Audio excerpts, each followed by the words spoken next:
Olá, olá pessoal, sejam todos muitíssimo bem-vindos a mais uma live da nossa super série de lives Rumo à Maturidade. O tema de hoje é Encontre Ouro no Lixo. Olha só o tema, certo?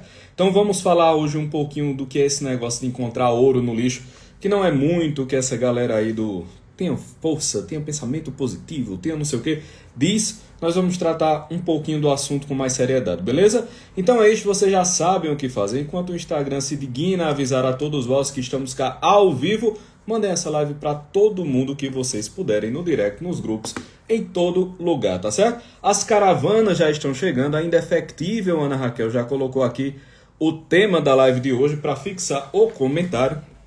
Vou aqui. Vocês estão me vendo? Tá me vendo bem? Tá ouvindo direitinho? Como é que estão as coisas? Tudo tranquilo? O som tá bom? O vídeo está bom? Vão dizendo aí, enquanto as caravanas estão chegando lá de Londrina. Olha só o pessoal aqui de Londrina. Tem gente espalhada, meio pulverizado o meu público, né? Raquel Vanin, encontre ouro na segunda-feira. Olha aí, segunda-feira, olha. Vamos começar do começo aqui logo, da brincadeirinha na história. Segunda-feira é o melhor dia da semana. Tá certo? Segunda-feira é o melhor dia da semana. E aqui eu já... Muito bem, minha querida Raquel. Eu não estava nem pensando em falar isso. Mas já que você tocou, não era nem o tema. Mas eu vou começar por aqui mesmo. Tem gente que fica puto com a segunda-feira. Isso é um problema sério. Veja, se você tem raiva da segunda, significa que você está com um problema grande na sua vida, de ordem vocacional, de ordem espiritual, de ordem prática. Assim, é um sintoma claro de que uma ou várias coisas não estão bem. Porque todo indivíduo deveria amar a volta à rotina. Todo indivíduo deveria amar a volta ao trabalho contínuo, porque é o trabalho contínuo que vai fazer com que você alcance determinadas metas e vai fazer com que você se imuna de certas armas para vencer algumas coisas que você está tentando vencer há muito tempo. Então, o cotidiano, ele é o momento de maior alegria do indivíduo que tem um pouco de segurança nesse mundo. Não segurança nesse mundo no sentido de amor ao mundo propriamente, mas que caminha com segurança nesse mundo.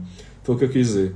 Né? Que sabe mais ou menos para onde está indo, e mesmo quando não sabe exatamente para onde está indo, ele não está atemorizado pela dúvida, ele não está com receio que algo possa lhe acontecer, ele está tranquilo, ele está seguro, entendeu? Então assim, você olhar para a segunda-feira e achar só lixo na segunda, meu filho, o lixo não está na segunda. Deixa eu lhe dizer aqui, com todo o meu coraçãozinho cândido e ardido de amor por você, o lixo é você, tá certo? Então assim, o problema não é a segunda, meu querido, o problema é quem está vivendo a segunda. Lembrem-se que nós estamos conversando aqui em todos esses dias e um dos motes, um dos temas principais das nossas conversas é o seguinte: a realidade não é a inimiga. Isso é uma coisa que tem que ficar na nossa cabeça, tá certo? A realidade, ela não é a inimiga. O problema não é a realidade. O problema é quem está vivendo a realidade. Então veja, por que é que é uma nota da maturidade você saber encontrar ouro no lixo? Eu sei que essa expressão pode soar um pouco apelativa, um pouco comercial, até meio melosa, né? Ver o melhor lado de todas as coisas, porque são expressões que de certa forma já estão realmente batidas, é verdade. Só que as coisas que estão batidas, elas só ficam dessa maneira, assim, elas só se tornam frases de uso comum, porque de algum modo elas ecoam uma verdade. Ou uma verdade em si, ou algo que um conjunto muito grande de pessoas julgue como verdadeiro, ainda que verdade não seja. Então, ou ela é uma mentira que todo mundo acredita, ou ela é uma verdade mesmo que todo mundo aceita, ou que bate na pessoa de um modo diferente, né? E essa coisa de você ser capaz de olhar o melhor lado, encontrar ouro no lixo, que é o tema da nossa live, ela é uma nota essencial do indivíduo maduro. Vamos entender lixo aqui por mal, tá certo? Por mal. Por quê? Porque quando a gente pensa lixo, a gente pensa em algo que não tem utilidade, algo que atrapalha, algo que enoja, algo que não era para estar ali. Veja, quando nós estamos falando de lixo, nós estamos falando de que se tudo estivesse correto, tudo estivesse limpo, logo aquele lixo não deveria estar ali. né? Ou seja, se tudo estivesse nos conformes, não haveria lixo ali naquele lugar. Então, o lixo ele é uma espécie de desordem. Vamos compreender assim, ele é uma espécie de desordem, que é exatamente o que o mal é. O mal é uma desordem. E o grande problema humano, o problema fundamental humano, é a crise por conta da existência do mal. Quer dizer, a dor da criação é a grande dúvida da criação. Por que é que o mal existe? Porque existe o mal ao invés de apenas existir o bem. Nós olhamos, como nós falamos aqui em outras lives, nós olhamos para a realidade, vemos o mal e isso nos deixa completamente assim, arriados, né? Para usar uma expressão aqui bem paraibana. Isso nos deixa meio que no chão, isso nos deixa também perplexos, isso nos deixa também um pouco revoltados, isso nos deixa também um pouco desesperançosos. Como é que o mal existe? Por que o mal existe? E quando a gente vê o cotidiano, quando a gente se olha, quer dizer, quando nós observamos o mundo à nossa volta e quando nós nos observamos, é inevitável que a gente não perceba a presença do mal. A gente percebe a presença do mal, seja por um mal ativo, ou seja, um mal que esbarra na gente, um mal que a gente vê acontecendo, seja a presença do mal pela ausência de um bem desejado. Então eu olho para as coisas e ou eu vejo o mal me tocando, como até desde coisas simples, né? Caramba, perdi o ônibus, perdi o horário do metrô, perdi o horário do avião. Até um desejo meu realizado que simplesmente não vai acontecer, ou não está acontecendo no momento.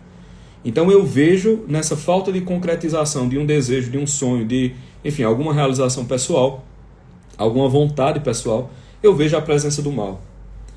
Certo? O ponto é, se nós estamos aqui associando lixo com mal e, obviamente, ouro com bem, né? É a associação direta e clara, né, que nós estamos fazendo aqui. O que é o ouro no lixo, portanto? Como é que a gente encontra o bem nesse mal? Veja, a primeira coisa que a gente deve saber, considerando apenas o ponto de vista natural, é que, na ordem das coisas criadas, vence aquele que dura mais. Certo? Quem é que vence uma guerra, meu filho? É quem saiu vivo da guerra. Quem ganhou a Segunda Guerra Mundial? Quem viveu. Quem sobreviveu à guerra, ganhou a guerra. Entendeu? Numa disputa, ganha quem sobrevive. Numa disputa de vida ou morte, ganha quem fica vivo. Percebe? Então, quem é que ganha? Ganha quem dura mais. Ganha quem dura mais. E quem é que dura mais? Não dura mais aquele que é apenas o mais forte, não dura mais aquele que é o mais habilidoso, não dura mais aquele que é o mais belo necessariamente. Não, não é isso. Dura mais aquele que se adapta melhor. Veja, estou falando aqui apenas do ponto de vista natural, tá certo? Então, dura mais aquele que se adapta melhor. E quem é o indivíduo que se adapta melhor? Quem se adapta melhor não é aquele indivíduo, aquela criatura que muda todo o meio em que ele vive para que o meio se adapte a ele. A adaptação mais exitosa é aquela em que o indivíduo, apesar das hostilidades do meio, encontra uma maneira de vencê-lo e de viver nele. Isso é adaptação. Isso é adaptação. Então, se vence quem dura mais e dura mais quem se adapta melhor, do ponto de vista unicamente natural, a maneira de vencer nesse mundo aqui é você se adaptando o máximo possível às circunstâncias que lhe cercam. E adaptar-se significa você encontrar os elementos de vitória nos aparentes elementos de derrota. Então, eu sou, uma serpente do deserto. Veja, a secura do deserto é um elemento de derrota. É um elemento de morte. É um inimigo.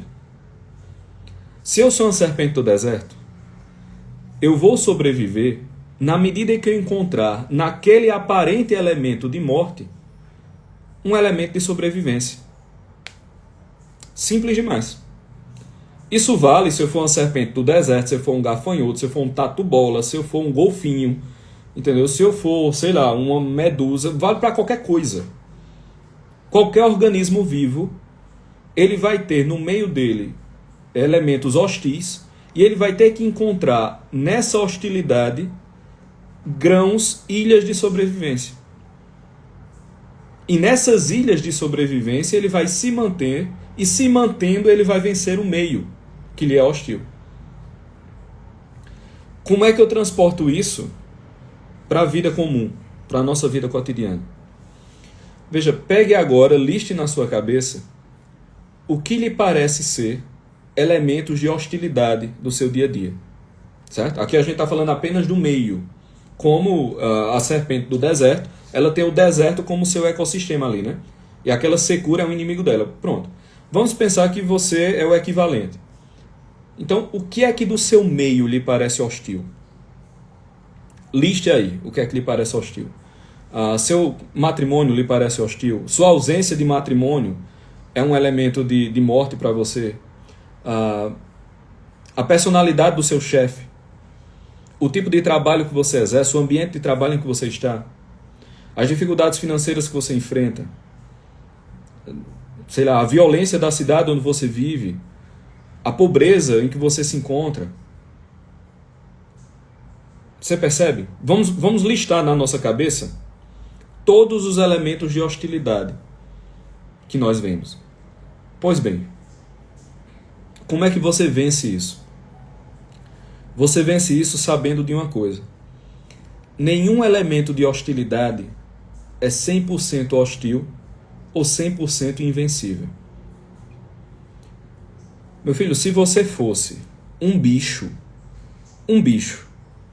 ainda assim, nenhum elemento externo seria 100% hostil e 100% letal. Ainda haveria maneiras de você sobreviver a ele, ainda haveria maneiras de você conviver com ele, ainda haveria maneiras de você superá-lo. Se você fosse uma barata, um rato, ainda assim essa verdade valeria. Se vale para o mundo animal, vale também para o mundo humano. Nenhum desses elementos que você listou, eles são completamente ausentes de ilhas de sobrevivência. Nem o seu matrimônio disfuncional, nem o seu namoro disfuncional, o seu noivado disfuncional, nem a sua família disfuncional, nem o seu trabalho, nada disso é 100% hostil. O que é que você vai precisar fazer? Você vai precisar parar de olhar a hostilidade, você vai parar de precisar revoltar-se contra o mal aparente e vai olhar para dentro daquela hostilidade o que é que pode ser utilizado para a sobrevivência. É claro que tem alguma coisa ali que pode ser utilizada para a sobrevivência. É óbvio, meu Deus do céu. Eu vou dar um exemplo aqui bem banal. Uma pessoa escreveu uma caixinha esses dias, aí disse assim: eu queria muito que meu namorado acabasse... Isso era um namoro de uns 7 anos, parece. Eu não me recordo aqui a caixinha. Eu queria muito que meu namorado acabasse comigo. Né? Porque esse namoro tá me sufocando. Eu queria muito que meu namorado acabasse comigo. Aí eu fiz uma piada, uma ideia aqui revolucionária, assim, né? Jogando aqui na mesa, uma ideia. Talvez, já pensar se você acabasse com ele. Veja, foi uma piada, claro, né? Assim, foi dita de uma maneira jocosa, uma maneira meio provocativa, mas ela guarda a sua verdade. Veja, ela estava olhando aquela situação como uma situação completamente hostil e impossível de sobreviver da maneira como ela gostaria. Mas isso porque ela não percebeu uma coisa muito simples. Se você está em um namoro, existe um elemento no namoro que é uma ilha de sobrevivência diante da hostilidade do relacionamento. Que é o quê? Acabar. Veja, faz parte do pacote da natureza do namoro uma ilha de sobrevivência que chama-se acabar. Não importa a hostilidade que ele apresenta. Existe essa possibilidade. Ah, Pedro, mas no casamento não tem essa possibilidade. Não, no casamento não tem essa possibilidade. No casamento realmente acontecido, realmente sacramentado, com sacramento válido, não há essa possibilidade. Mas no casamento existe ainda mais ilhas de sobrevivência. Porque a saída que a impossibilidade de acabar fecha, abre muitas outras. Sabe por quê, minha gente? Porque se você não tem a possibilidade de acabar, você só tem a possibilidade de consertar. E acredite, os elementos de conserto são muito mais abundantes do que os elementos de término. Porque se vários são os problemas, vários são os caminhos de conserto. Se você tem um problema, você talvez tenha, sei lá, uma dúzia ou meia dúzia de possibilidades de conserto. Se você tem 24 problemas, você tem aí algumas centenas de possibilidades de conserto. Se você tem motivos muito mais firmes para continuar, significa dizer que você tem muito mais capacidade de sobrevivência. Então perceba, mesmo num relacionamento que nos parece perdido pela impossibilidade de acabar, é exatamente o contrário. Você é catapultado para um mundo com um horizonte gigantesco de possibilidades de consertar. Isso vale para tudo. Se você olhar direitinho, tudo que você carrega na sua vida de elementos hostis, guardados nele, estão ilhas de sobrevivência que você não se utiliza. Você que eu digo a gente, né? Todo mundo. Que a gente não se utiliza porque a gente está muito focado na hostilidade da coisa. A gente não está focado nas possibilidades de sobrevivência daquele ambiente hostil. Sabe por quê, minha gente? Porque a gente não quer sobreviver no ambiente. A gente quer mudar o ambiente. Isso é um problema. A gente quer mudar o ambiente. Então, a sobrevivência naquele ambiente, ela nos humilha. Tá entendendo? O que é que a psique faz? O que é que a psique faz? Como você se sente humilhado pela possibilidade do conserto, ou pelo tipo de coisa necessário para consertar, o tipo de coisa necessário para sobreviver, então você começa a dizer para você mesmo que não há possibilidade de conserto, que não há possibilidade de sobrevivência, que aquele ambiente ali é completamente hostil. Que aquele ambiente ali é completamente hostil. Perceba, isso não é um mecanismo de descrição da realidade. Isso é um mecanismo de conforto psicológico, mas não de descrição do real. Você não está descrevendo um fato, você está projetando um sentimento.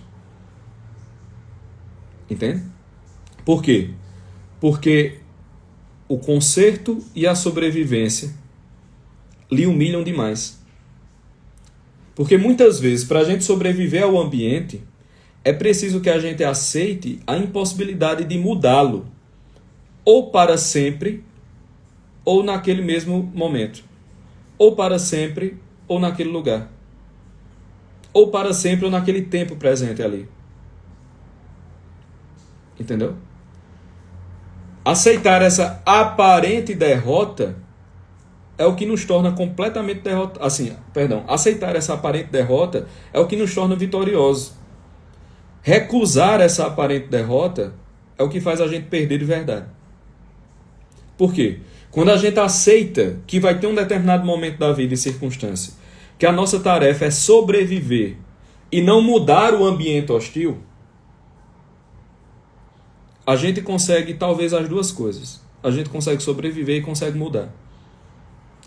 Se a gente não aceita a pequenez de apenas sobreviver naquele momento e ter que lidar e negociar e se adaptar ao ambiente hostil, a gente nem muda o ambiente nem sobrevive. Entende? Então, muitas vezes, o problema da gente achar ouro no lixo não é porque o ouro não está lá. É porque a gente tem nojinho de tocar o lixo. A gente tem nojinho de tocar o lixo. Você fica com a mãozinha assim, ai, eu não vou tocar. Meu Deus, eu sou muito bom para tocar nesse lixo. Ai, olha, pegando um negocinho assim. É isso que acontece, entendeu? A gente tem nojo da solução. Porque a solução vai exigir uma dose de humildade. E a gente sente repulsa por isso. E a gente sente repulsa por esse negócio. Tá entendendo? Então assim, a gente até vê a coisa, mas cara, aceitar que eu vou ter que me submeter ao ambiente hostil para sobreviver, isso aí não dá não. Isso aí não dá não. Isso aí já passou do limite, isso aí já passou demais. Pronto. Entramos nesse modo, é um abraço. Se entramos nesse modo, é um abraço. Esqueça solução, esqueça felicidade, esqueça satisfação, esqueça tudo. Esqueça tudo. Tá entendendo? E essa fica a mensagem, assim. O que é o lance do encontrar o ouro no lixo? É não ter nojinho de tocar o lixo. Entendeu? É não ter vergonha de se submeter ao ambiente hostil. É não ter medo, sobretudo, de se adaptar. Entende? É não ter medo de se adaptar. E veja, essa submissão nunca é uma submissão derrotista.